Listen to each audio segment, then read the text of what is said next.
Thank you for visiting my YouTube channel today. I am your professor, Alex Hernandez, and today we're going to talk about something very important, mostly because I blame bankruptcy lawyers for not going into detail with clients about this, and that's the issue of reaffirmation agreements.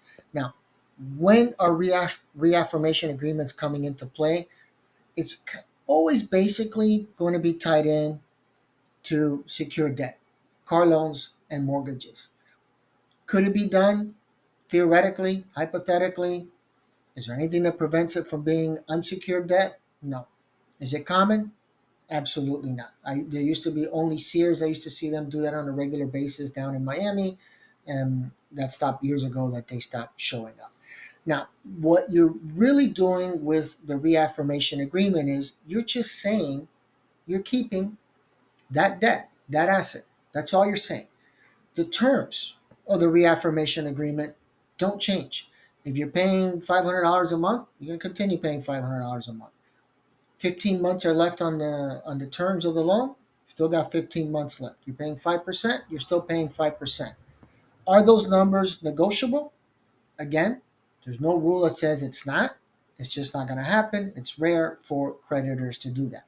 But here's the part when it comes to reaffirmation agreements that I want you to understand the most.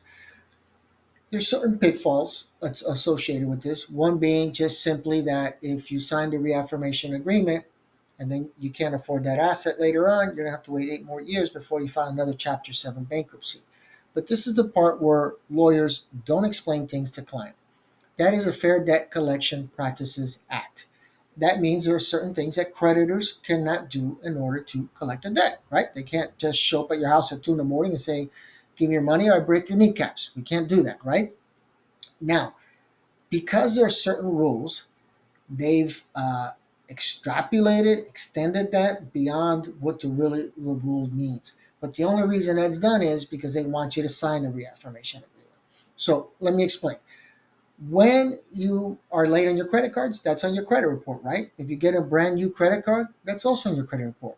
I just had my line of credit increased with one credit card company. Probably in the next 30 days, probably less now at this point, 20 days, that will show up that my line of credit has increased. Everything's pretty much on your credit card, on your credit report, right? Credit card. See, I'm thinking like a debtor's attorney. What if I've been making payments because I did bankruptcy in 2010? We're now 14 years into this since I've last done bankruptcy. And all of a sudden, my credit report isn't showing that I've been making payments on my mortgage timely every single month for 14 years. How is that possible if everything goes on your credit report? Because you didn't sign the reaffirmation agreement. And so creditors say, we cannot put that we're reporting that you have this debt because that would be a violation of the Fair Debt Collection Practices Act. Is that true? No, not at all. Where does that come from? Because they want you to sign the reaffirmation agreement. Why do they want you to sign it? Because if you don't sign it and you surrender your car or your house in a foreclosure, they can't sue you for the balance. But if you signed a reaffirmation agreement, you said you would pay the balance and that this is not going to go into bankruptcy. You could put in bankruptcy 8 years later. If you're doing a Chapter 7, that's fine. But 6 months in, if you lose your job, the creditor is going to be garnishing your wages, putting levies on your bank accounts until you do the next bankruptcy. They have 8 years to collect from your paycheck. That hurts a lot if you're in Florida and they're taking 25%. Other states, anywhere from 15 to 20% is what they take. But you can see now what happens is a lot of times clients say, I'm going to sue my lawyer for malpractice. Good luck trying to prove that this conversation didn't take place 10 years ago, 14 years ago. But I do think it's the duty of lawyers to explain, if you don't sign a reaffirmation agreement, you need to understand that they're likely not going to report that. What does that do? It doesn't help your credit. You have this payments that you've been making every month for years, and it's like you never made the payments. That's not going to increase your credit score. So maybe when you go to refinance, the mortgage company says, we're not going to give you 6%. We're going to give you 7% because I don't know. I know you've been paying, but it doesn't say it on your credit report. Why? Because they're also trying to squeeze a few dollars out of you.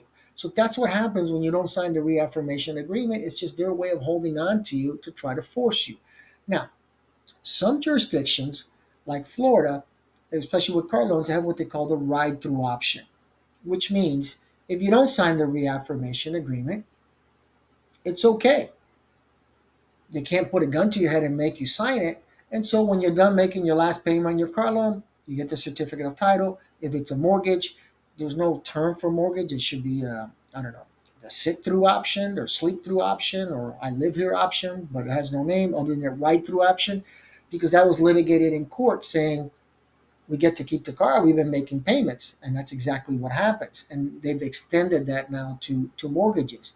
But not all jurisdictions have that. So if you're ever in that position, definitely talk to a bankruptcy lawyer who knows that specific district so they can confirm that the ride through option works or the mortgage, which is, again, basically just continue making your payments. Everybody pretends nothing ever happened. And when you make the last payment, you get proof that the mortgage payoff letter. And if it's a car, you get your certificate of title. But again, not all jurisdictions. But that's the issue with reaffirmation agreements. They want you to sign the reaffirmation agreement. A lot of times lawyers won't be a part of that negotiation process. They don't want the liability issues that's attached to it. I've never done that, but some lawyers do. But that's the bigger problem. You've been making payments. Let's just say it's not a mortgage. You've been making payments on your car loan for the last 36 months on time. And now you say, let me go turn in my car, go get another car. And they're like, what happened to the other car? Oh, I've been making payments. Look, I drove here with it, obviously, right? This is my car. They're like, it's not on your credit report. And again, the only reason is because creditors argue, not true, it's a false argument, that they are a violation of the Credit Reporting Act by reporting this to the credit bureaus.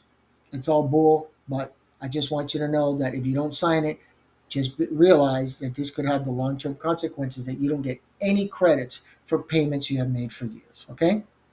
Now, I always close this way for the paralegal students and legal study students who are using my textbook in your courses.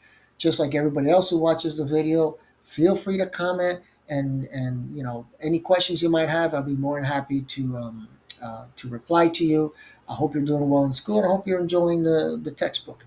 Feel free to also go to bankruptcy.blog so you can read about all these issues as well.